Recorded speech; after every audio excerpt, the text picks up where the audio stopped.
Malheureusement, c'est un phénomène qui a déjà révélé ses faiblesses, mais aussi ses déceptions, comme je le disais. Bien évidemment, avoir la manière dont les élections sont organisées, dès même la phase préélectorale, pendant les élections et après, parce que les actes d'intimidation se poursuivent souvent même après les élections, comme quoi le parti au pouvoir ne veut pas vraiment une compétition future.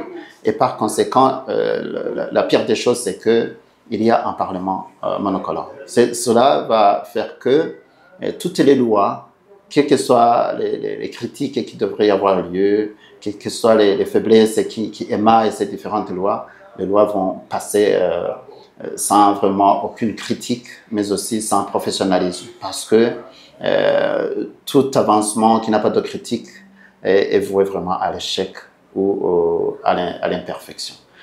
Ceci fait comprendre aussi que la démocratie au Burundi n'est pas vraiment une démocratie participative, n'est pas vraiment une démocratie au sens premier du terme, comme un pouvoir du peuple, par le peuple et pour le peuple.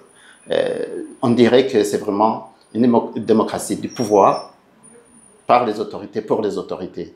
Et visiblement, ces gens-là qui sont élus ne sont pas au service du peuple.